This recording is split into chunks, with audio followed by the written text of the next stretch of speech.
bakunzi b'Imanzi Media TV, turizera ko mumeze fresh, mumeze neza cyane. Rero amakuru agezweho cyangwa amakuru y'ibyishimo, n'ibyishimo nyine, n'ibyishimo byinshi kuba yoboka b'idini rya Katolika, abakanyakatolika bose cyangwa abakatolike bose ku isi aho bava bakagera n'abandi bantu bose basinyira mu yandi madini, dore ko ubu ngubu I Vatican nyine hateraniye abakaridinari barenga 150 barimo baratora papa mushya uza gusimbura Papa Francis umaze iminsi yaritabye Imana, akaba yaranashyinguwe rero mu cyubahiro. Ubwo bakaba bamaze iminsi barimo baratora papa mushya, nimugoroba bakaba aribwo ejo biro batora, ariko nimugoroba birangira hazamutse umwotsi w'umukara I Vatican muri ya chapelle ya 16, bivuga ko papa atari yabonetse, ariko uyu munsi naho biro batora. Ariko mu kanya gashize mu minota mike nibwo papa mushya atowe, aho umwotsi w'umweru nyine uzamuka hejuru ya nyubako ya chapelle 16.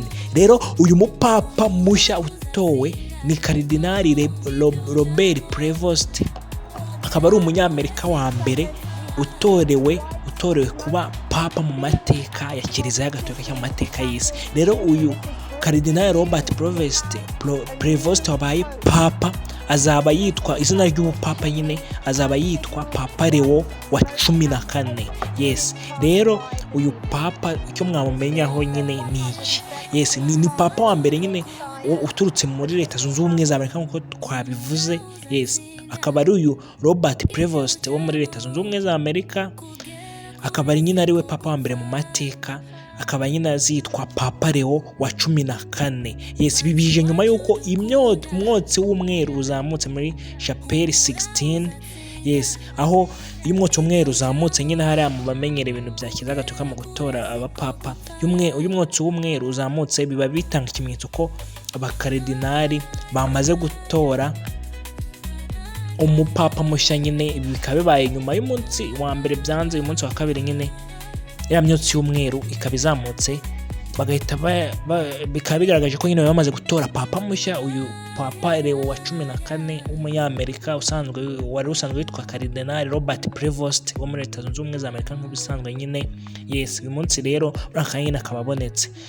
Yes, bitwara iki nyine? Reka tubenyuremo gake tumenye ngo bitwara iki kugira umuntu atorwe cyangwa atorerwe mu Cardinal atorerwe kuba papa, bisaba iki, bitwara iki? Yes, rero hari abakaridinari bagera mu 133 bose bakaba bari bifungiranye I Vatican, bari I Vatican cyangwa bifungiranye muri chapelle hari I Vatican nyine muri aya matora.